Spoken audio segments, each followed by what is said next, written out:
Assalamualaikum warahmatullahi wabarakatuh. Perkenalkan, nama saya Sanah SPDI, nomor NIM 2542673179. Saya guru pendidikan agama Islam di SMKN 1 Kapuas Murung, Kabupaten Kapuas, sekaligus mahasiswa PPG PAI dalam jabatan BIDS 2 tahun 2025 di LPTK Universitas Islam Negeri Palangkaraya. Pada hari ini saya akan melaksanakan uji kinerja di SMKN 1 Kapuas Murung, Kabupaten Kapuas. Berikut adalah video praktek pembelajaran saya.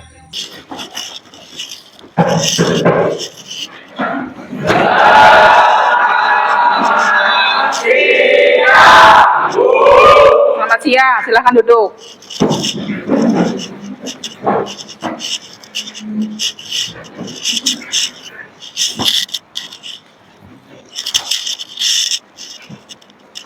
Hari ini sebelum memulai pembelajaran, Ibu mau nanya dengan kalian, gimana kabar kalian pada hari ini? Baik. Yakin baik? Yakin. Alhamdulillah. Ketua kelas, tolong pimpin doa sebelum belajar.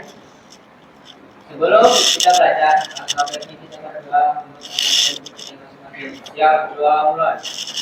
Bismillahirrahmanirrahim. Alhamdulillahirabbil alamin. Ar-Rahmanir-Rahim. Maliki yaumiddin. Iyyaka na'budu wa iyyaka nasta'in. Ihdinas siratal mustaqim. Siratal ladzina an'amta 'alaihim ghairil maghdubi 'alaihim waladdallin. Amin. Bismillahirrahmanirrahim. Raditu billahi rabban wa bil islami dinan wa bil Muhammadin nabiyya wa rasulah. Rabbi zidni ilma warzuqni fahman. Rabbana atina fid dunya hasanah wa fil akhirati hasanah wa qina adzabannar. Walhamdulillahi rabbil alamin. Hari ini Ibu cek terlebih dahulu atas nama Abdul Hamid, Hadir Bu. kemudian Ahmad Diki, Hadir Bu. Ahmad Fauzan, Ibu. Ahmad Yasmin, Ibu. Akbar Mustaqim, Ibu. Amin, Hadir Bu. Muhammad Jailani. Hadir Bu. Oke, semuanya sudah Ibu cek untuk kehadirannya. Di sini untuk menanamkan rasa kebangsaan kita terhadap Indonesia, marilah kita bersama-sama menyanyikan lagu nasional. Coba semuanya silakan berdiri. Kita nyanyikan secara bersama-sama. Bisa? Bisa.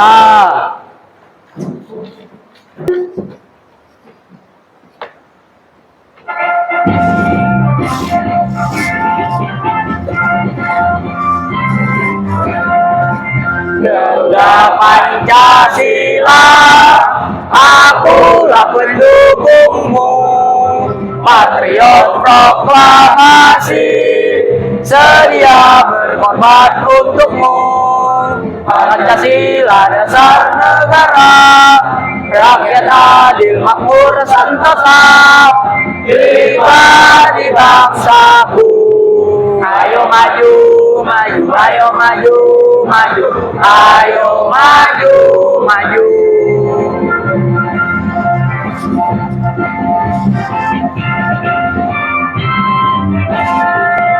Oke, silakan duduk kembali. Nah, jadi pada hari ini kita masuk materi bab ketiga. Silakan buka bukunya di bab ketiga. Apa judul dari bab ketiga? Menghindari perkelahian pelajar, minuman keras, dan narkoba. Oke, jadi di sini kalian menghindari perkelahian antar pelajar, menjadi muslim, pelajar yang baik. Terus di sini tujuan pembelajaran dari materi tersebut adalah, bisa kalian baca di layar, apa? Memahami hikmah sebagai pelajar muslim sesuai ajaran Islam. Yang kedua, Mengetahui larangan dan konsekuensi perkelahian menurut Islam. yang ketiga, Menyadari faktor penyebab konflik di kalangan pelajar. yang keempat, Mempelajari cara konkret agar tidak terlibat nah, jadi itu tujuan pembelajaran pada hari ini. Sebelum memulai pembelajaran, ada yang Ibu mau tanyakan di sini. Pertanyaan yang pertama, seperti apa contoh pelajar muslim yang sesuai pada masa ini? Ada yang bisa jawab? Ya, Rizky?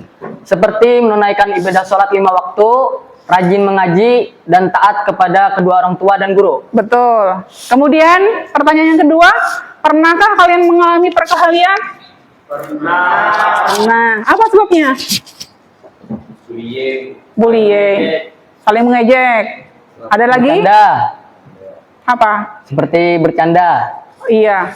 Jadi di sini sudah ada bayangan yang sudah kalian dapat. Jadi untuk memperdalam lagi, Ibu tampilkan video tentang perkelahian antar pelajar. Jadi tolong simak video yang Ibu tampilkan. Warga saat ulang tahunan akan belajar di Jalan Raya Urut Sukoharjo di Utara Kabupaten Bekasi.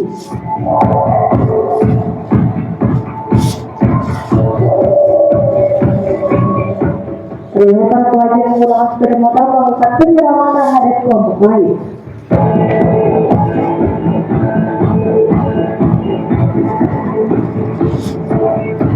Bentrokan ini menelan korban jiwa.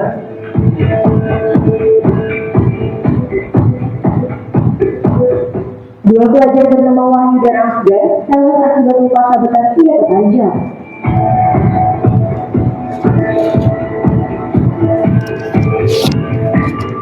Sejumlah pelajar lain juga mengalami luka serius dan dibawa ke beberapa rumah sakit di wilayah Kabupaten Bekasi.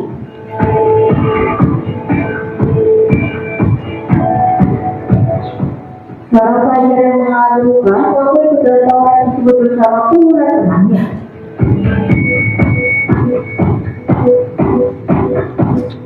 Dua korban tewas merupakan teman sekolahnya.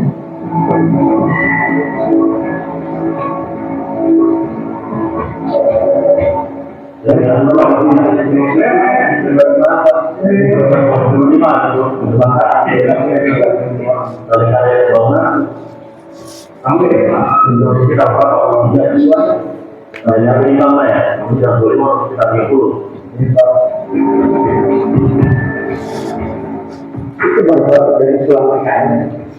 Warga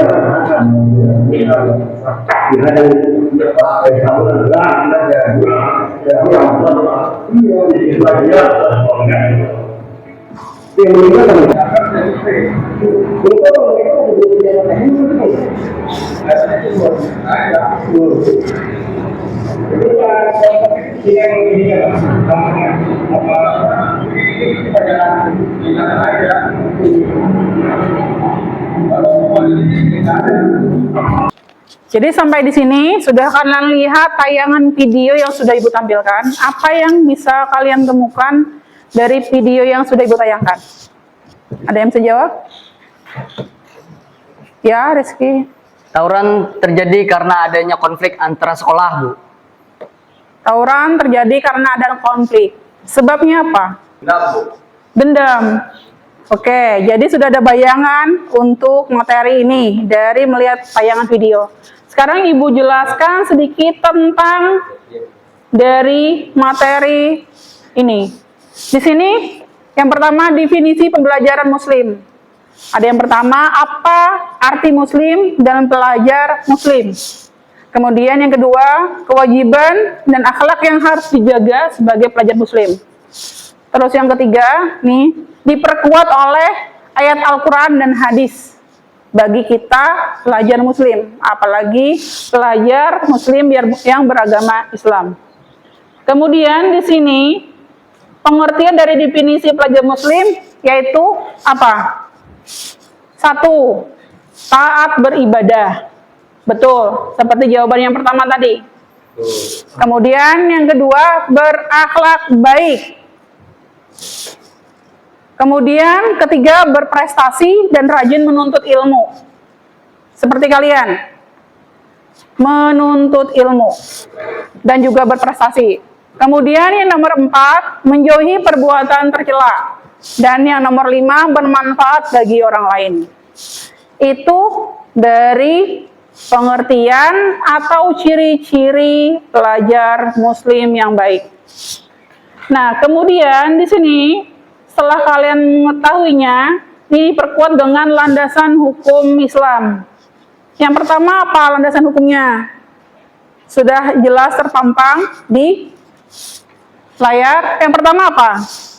Allah melarang pertikaian, misalnya saling membunuh. Yang kedua, Hadis tentang larangan berkelahi kecuali sebagai pembela diri. yang ketiga, Prinsip-prinsip amar ma'ruf nahi munkar, mencegah keburukan bila memungkinkan. yang ketiga, yang keempat. Pentingnya menjaga kehormatan diri, tidak menyakiti orang lain. Nah, jadi ini landasan hukum yang memperkuat bahwa perkelahian antar pelajar dilarang, apalagi dalam hukum Islam.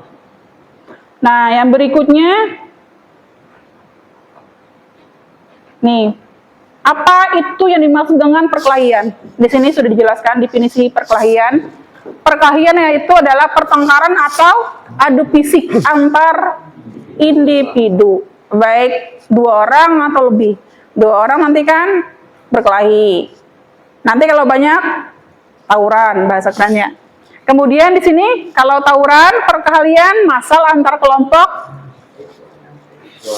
atau massa Yang biasa. yang jumlahnya banyak. Nah, yang berikutnya adalah faktor penyebab perkelahian. Apa faktornya? Satu apa? Ego dan harga diri. Kedua, Provokasi dari media sosial. ketiga, Budaya geng terkena kelompok. keempat, Lingkungan kurang pengawasan. kelima, Salah paham, komunikasi buruk. ketujuh, Kompetisi akademik olahraga.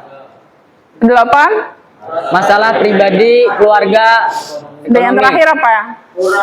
Kurangnya pendidikan, karakter, dan agama. Nah, jadi ini adalah penyebab faktor kenapa bisa berkelahi. Itu salah satu penyebabnya atau faktornya. Nah, yang berikutnya adalah dampak dari perkelahian tuh ibu bentuk menjadi 5 dampak. Yang pertama, Fisik, luka, atau cedera. ya, yang pertama fisik. Pasti kalau dia bentrok, baku hantam, terluka fisiknya. Yang kedua, Psikologis, trauma, Psikologisnya. rasa takut, dan rasa bersalah. trauma. Yang ketiga, Sosial, merusak hubungan antar teman, reputasi buruk. iya, sosialnya hubungan dengan kawannya jadi buruk. Yang keempat, Akademik, nilai merosot, saksi sekolah. oke, nilainya malah menurun karena berkelahi. Yang terakhir, Spiritual, keimanan, dosa, hubungan dengan Allah terganggu. nah, dan imannya pun akhirnya akan berkurang. Dari mana? Dari dampak dari perkelahian antar pelajar. Nah, terus yang berikutnya adalah diperkuat dari Al-Quran surah Al-Ahzab di ayat 58. Bisa kalian lihat di layar, ini yang pertegas bahwa kita sebagai muslim dilarang berkelahi, apalagi kalian masa-masa remaja, SMK. Jadi rentan sekali terjadi perkelahian. Apalagi sekarang dunia sudah serba canggih. Nah, sampai di situ dulu. Sudah jelas? Jelas. Nah, di sini Ibu tambahkan karakter yang harus dimiliki oleh pelajar muslim. Yang pertama, sabar. Yang kedua, Tawadu atau rendah hati. yang ketiga, Gaul tapi menjaga batas. yang keempat, Menahan amarah. yang kelima, Bijaksana dalam berkata. yang keenam, Mengedepankan akhlak. yang ketujuh. Memiliki rasa takut kepada Allah. Takut berdosa. Nah, jadi di sini sudah ada bayangan dari apa sih yang dimaksud pelajar muslim yang baik dan apa yang dimaksud dengan perkelahian antar pelajar. Sekarang Ibu bagi kalian kertas satu orang satu. Oke, Ibu bagi kalian per kelompok. Ibu kasih kalian kartu setiap orang satu. Di mana kartu di sini Ibu kasih kartu yang berwarna putih tapi memiliki satu kalimat warna. Jadi nanti warnanya akan berbeda. Untuk apa? Untuk menentukan masing-masing kelompok. Nanti kelompok yang pertama bisa nanti khusus kelompok warna merah. Sekarang pilih teman kelompok kalian sesuai dengan warna yang sudah kalian dapat. Silahkan berdiri dan cari kawannya. Oke, sekarang kelompok kalian sudah terbentuk sesuai dengan warna yang di kartu yang Ibu bagi. Jadi menjadi kelompok satu warna merah, kelompok dua warna biru, dan seterusnya. Nah, Ibu bagi kalian kasus yang pernah terjadi. Bagaimana cara kalian menangani? Kalian diskusikan dengan teman kelompok kalian. Bisa dimengerti? Sahu. Nah, kalian simak dan baca dari studi kasus Andi tidak sengaja menabrak dan cermati. koridor sekolah sehingga tubuh Kodoni terjatuh. Andi meminta maaf dan membantu Andi berbalik. Kerjakan secara kelompok. Kalian boleh mengerjakannya mencari materi jawaban di buku ataupun di dunia internet. Silahkan kerjakan.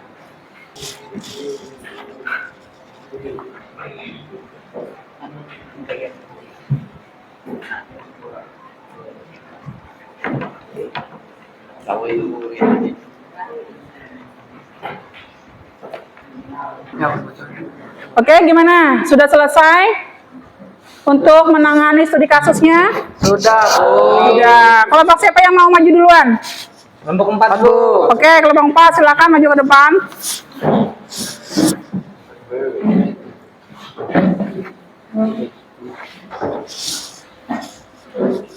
Assalamualaikum warahmatullahi wabarakatuh.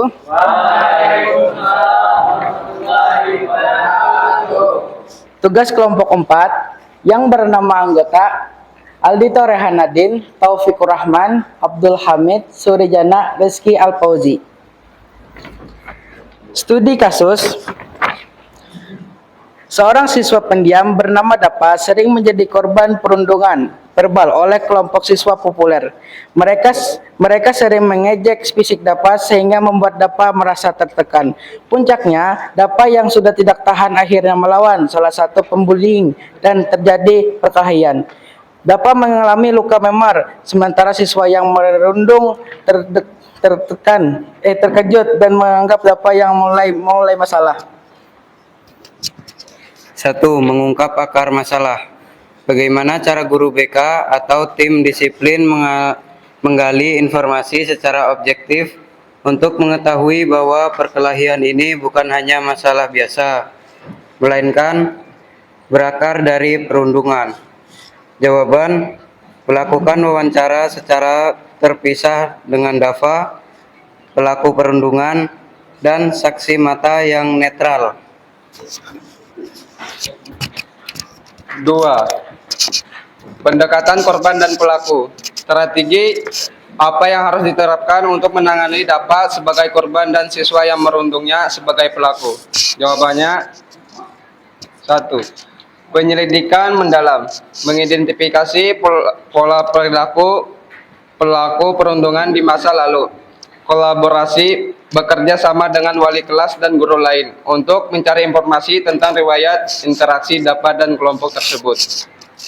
Yang kedua, pendekatan korban dan pelaku untuk DAPA, memberikan konseling untuk pemulihan mental dan psikologis dari trauma perundungan, memastikan dapat merasa aman dan mendapatkan perlindungan di sekolah. Untuk pelaku, memberikan pembinaan dan konsekuensi yang mendidik, bukan hanya hukuman, tetapi juga memberikan pemahaman tentang dampak buruk perundungan terhadap korban. Bimbingan konseling kelompok untuk pelaku dapat dilakukan.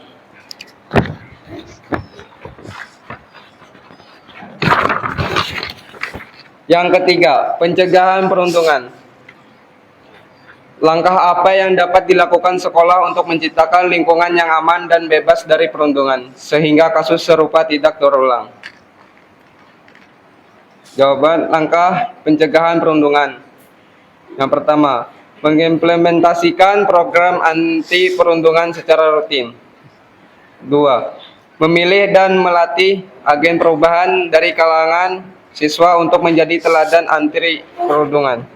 3. Menyediakan saluran laporan yang aman dan terjamin kerahasiaannya untuk korban dan saksi. Dan itu saja yang kami sampaikan. Sekian dari kami. Terima kasih atas perhatiannya. Silahkan. Terima kasih atas jawabannya. Silahkan kembali ke tempat. Oke, siapa lagi yang sudah selesai? Kelompok 1, Bu. Silahkan kelompok 1.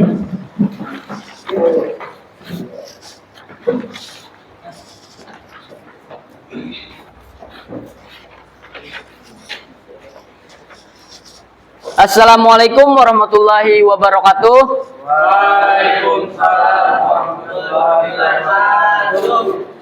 Kami dari kelompok 1 yang beranggotakan Muhammad Reski, Ahmad Diki, Trinugraha Saputra, Ahmad Imam Syafi'i, dan Muhammad Rida. Studi kasus 2 siswa kelas 10 Alif dan Bima terlihat perkelahian fisik di kantin sekolah. Kejadian ini berawal dari saling sindir di grup media sosial yang kemudian berlanjut menjadi saling tantang. Mereka merasa tidak puas dan ingin menyelesaikan masalah secara langsung. Beberapa siswa lain merekam kejadian tersebut dan menyebarkannya di media sosial.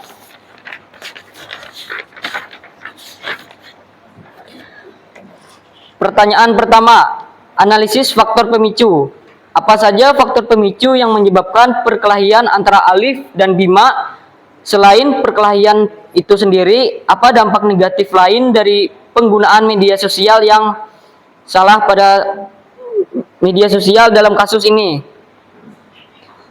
Jawaban, analisis faktor pemicu. Pemicu langsung, saling sindir di media sosial dan saling tantang yang berujung pada perkelahian fisik. Faktor lain, rendahnya literasi digital tentang etika berkomunikasi, ketidakmampuan mengelola emosi, serta keinginan untuk menyelesaikan masalah dengan cara kekerasan. Dampak negatif media sosial, menyebarkan video menciptakan audiens yang justru memotivasi pelaku, memperkeruh suasana, dan dapat mencoreng nama baik sekolah. Hal ini dapat juga memicu perundungan cyberbullying yang berkelanjutan. Baik, teman-teman, apakah ada yang ingin ditanyakan? Apa yang dimaksud dengan literasi? Literasi digital adalah membaca informasi dengan benar. Oke, bisa lanjut. Pertanyaan yang kedua, peran pengawasan. Apa yang seharusnya dilakukan oleh guru piket atau pengawas kantin saat melihat tanda-tanda ketegangan sebelum perkelahian pecah? Jawabannya, peran pengawasan harus peka terhadap perubahan perilaku siswa seperti terlihat tegang atau terdebat.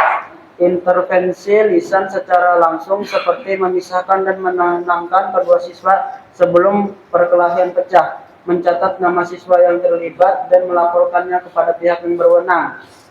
Teman-teman, apakah ada yang ditanyakan? Ya.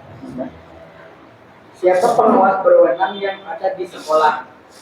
Pengawas yang berwenang seperti wali kelas dan guru bimbingan konseling BK. Lanjut. Untuk pertanyaan yang ketiga, langkah penyelesaian holistik sebagai tim bimbingan konseling, bagaimana strategi Anda untuk menangani Alif, Bima, dan siswa-siswa yang mengerjakan video perkelahian tersebut? Jawabannya adalah langkah penyelesaian holistik untuk Alif dan Bima melakukan mediasi dengan bantuan guru BK dan wali kelas, menggali akar masalah yang lebih dalam, tidak hanya perlakuan fisik, memberikan konsekuensi yang mendidik, bukan sekadar hukuman, bisa dengan cara konseling kelompok untuk belajar mengelola emosi dan berkomunikasi secara sehat.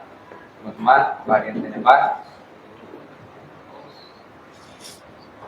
Tidak ada. Baiklah teman-teman, jika tidak ada lagi yang ingin ditanyakan, kami tutup. Assalamualaikum warahmatullahi wabarakatuh. Waalaikumsalam warahmatullahi wabarakatuh. Silahkan kembali ke tempat. Oke, sudah selesai penyajian dari tugas studi kasus yang sudah ditampilkan kawannya. Ibu lihat kalian nampak agak lelah. Boleh kita ice breaking sekarang? Boleh. Kita ice breaking dengan tepuk senyum. Bisa? Bisa. Tepuk senyum. Ini. Satu kali lagi. Tepuk senyum.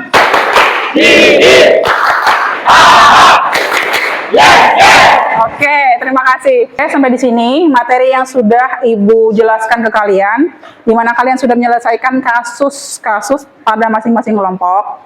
Nah, di sini bisa kita tarik kesimpulan. Kesimpulannya adalah pelajar yang dicari dalam Islam adalah pelajar yang beriman, bertakwa, berilmu, serta berakhlak mulia. Kemudian, dia taat beribadah dan jujur, disiplin, sopan, menghargai guru, orang tua, rajin belajar, berprestasi, serta menjauhi perbuatan tercela seperti tawuran, narkoba, minuman keras, pergaulan bebas, agar bisa menjadi muslim yang bermanfaat. Nah, jadi sampai di situ kesimpulannya. Sampai di sini dulu, ada yang ditanyakan? Tidak ada. Kalau tidak ada, di sini Ibu bertanya dengan kalian. Pertanyaannya, apakah kalian sudah mengetahui contoh dari muslimah yang sesuai pada masa saat ini? Ya. Iya. Kemudian yang kedua, apakah kalian mengetahui penyebab perkelahian antar pelajar pada hari ini? Oke. Sampai di sini dulu pembelajarannya. Ada tambahan dari Ibu, tugas per kelompok untuk kalian. Tugasnya adalah buatkan studi kasus yang pernah kalian alami di masing-masing kelompok, beserta penanganannya minimal 3 kasus, bebas kasus tersebut. Tapi masih berkaitan tentang perkelahian antar pelajar. Jelas? Jelas, Bu. Kalau sudah jelas, ketua kelas tolong berdoa sebelum pulang. Jadi itu tadi sebelum kita pulang, alangkah baiknya kita berdoa untuk agama dan kepercayaan kami. Siap, semua mulai. Bismillahirrahmanirrahim. Wal 'asri innal insana lafi khusrin illa alladziina amanu wa 'amilus sholihati wa tawassaw bil sabr wa tawassaw bil sabr. Rabbana atina fid dunya hasanah wa fil akhirati hasanah wa qina adzabannar. Alhamdulillahi rabbil alamin. Ibu akhiri pembelajaran pada hari ini dengan mengucap alhamdulillah. Assalamualaikum warahmatullahi wabarakatuh. Waalaikumsalam warahmatullahi wabarakatuh. Terima kasih, Bu.